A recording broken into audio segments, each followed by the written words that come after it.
Good morning. This is Dr. Rhonda Farrell, the CEO of Global Innovation Strategies and the Success Strategies, bringing you week 6 of our Spotlight on Success series for 2024.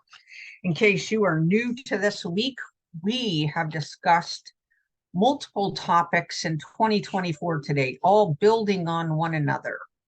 First and foremost, starting with week 1, when we talked about the key elements of business analysis, moving to the discussion of readiness and how you can position yourself and your business for greater success. Week 3, we talked about 10xing the power of visionary goal setting and how to break through your prior ceilings of success. Week 4, becoming great entrepreneurs and really how to combine the top traits of all the greats: heart, smarts, guts, and luck. Week 5, we looked at navigating uncertainty and how to focus on qualifying and quantifying the problem space so we can properly analyze, align, and then perform exponentially. Now, in week 6, we're going to be talking about how to harness innovation and disruption as business enablers. So I know sometimes, especially as very busy entrepreneurs, leaders, etc., that challenge, the issue, the risks, etc., can seem daunting at times. But part of what makes entrepreneurs great, excellent, enables them to 10x is their capabilities and willingness to turn that on its head and look at how they can use that particular situation to be a platform for success. Sometimes it's about creating a stronger baseline operationally. Sometimes it's about bolstering our people, process, and technologies. Sometimes it's really about busting through the framework that you might have already been working in or operating in for multiple years. And so what we're going to talk about today is really, instead of looking at a problem, issue, challenge in a negative standpoint, we're going to look at it through the lens of innovation and disruption and really talk about how you can embrace these as business enablers.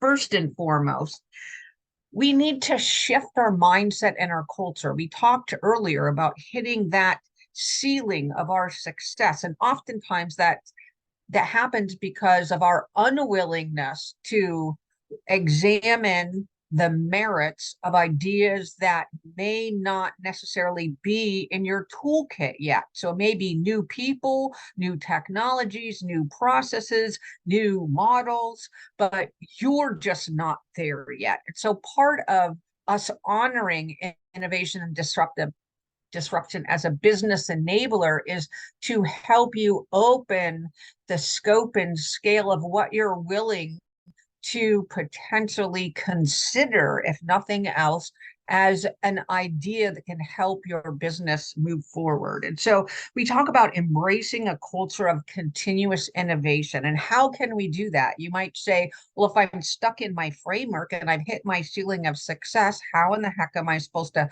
think differently, do differently, act differently, feel something differently? And so the merit and power in that is through the power of association, through the power of you focusing on getting out of your own way via garnering perspectives, gathering people, getting expertise from others. So that may be at the executive suite level. There is, I'll just use a technical term here, a gazillion organizations that are willing to help you on your success journey. What is 1, 2, or 3 that resonate with you? Where can you go find a trusted advisor? There's the SBA, there are women's groups, there are men's groups, there are entrepreneurs groups, there are solopreneur groups, there are business leader success groups, there are, you name it, if it's a specific technology or a certain technique, etc.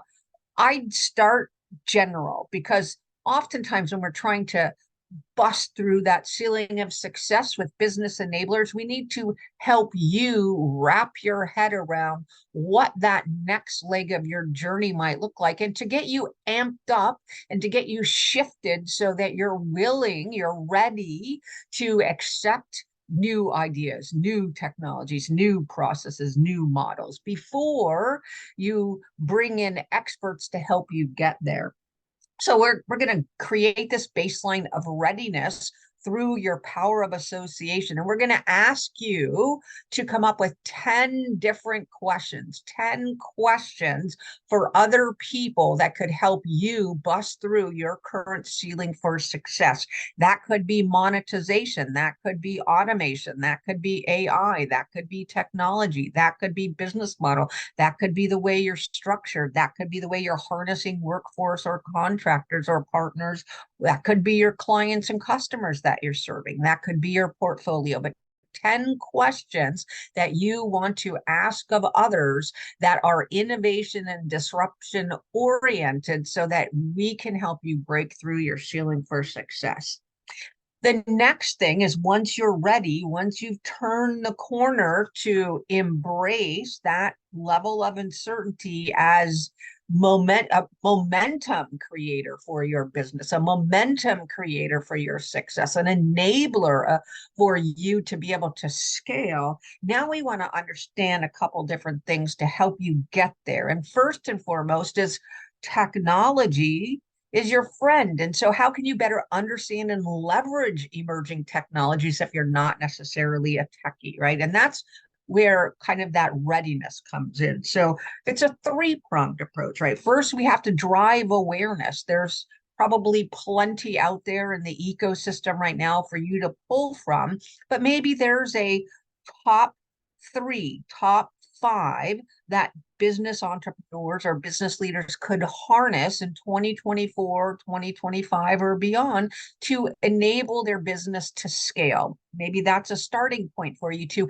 explore what's right for your business in your industry at your phase of maturity and at your stage of growth. That's not going to be a one size fits all. It's going to be specific to what you're trying to do, your vision, your journey. So if we can ask about the top three, the top five, the top 10 that will serve you in the space that you and your business are at in the phase of maturation and growth, given what you have to work with today, knowing that you're trying to exponentially scale tomorrow, we can, again, not only ask the right question or provide the right prompt, we can then again reach back to the ecosystem that we talked about in our first point for embracing a culture of continuous innovation and ask perhaps what they're doing. If there's a like organization, a like executive, a like CEO, a like entrepreneur, a like business leader, someone that you feel comfortable with just discussing what's working for them. And then the next thing is really, now that you've driven awareness on your team as to what's in the realm of possible, you've talked to trusted advisors or other parties that are similar to the industry and organization type, size, scale that you're at or that you're wanting to create. Now it's time to place a bet in this, so to speak, right?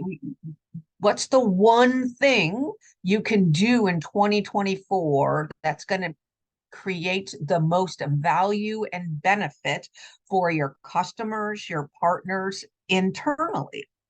And what could help you differentiate in your products and or services to those same parties and the ecosystem writ large, right? This does not have to be something you do on your own.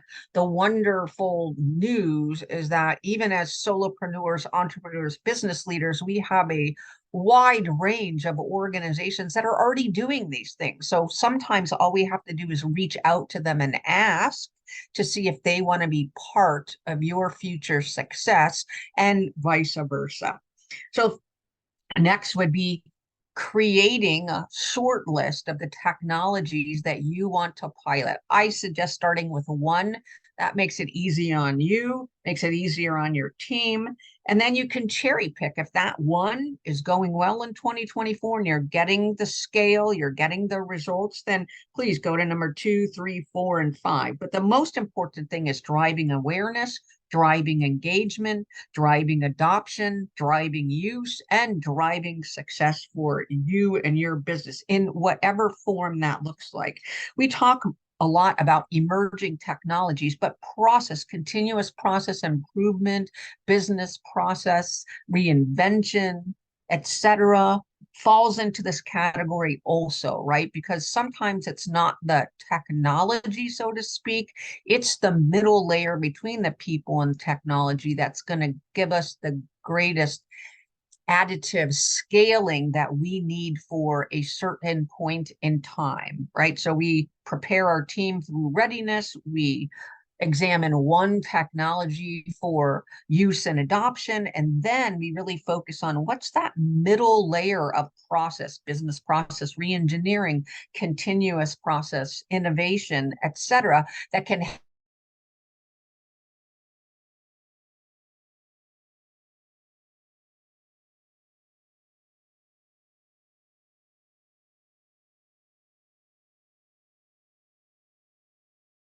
etc. come in. So please don't leave the process part of the people, process, and technology out of these emerging aspects that you can leverage for your exponential success.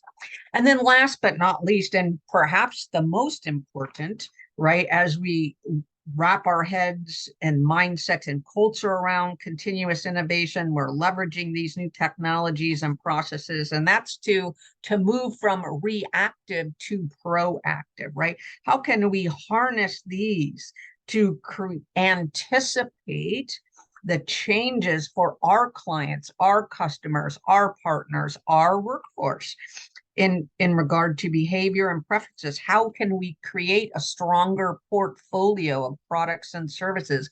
What do we have to do with our business model? What is happening in the ecosystem internationally, domestically, locally, that we can harness and make the pivot ahead so that we are able to scale exponentially through that early pivot?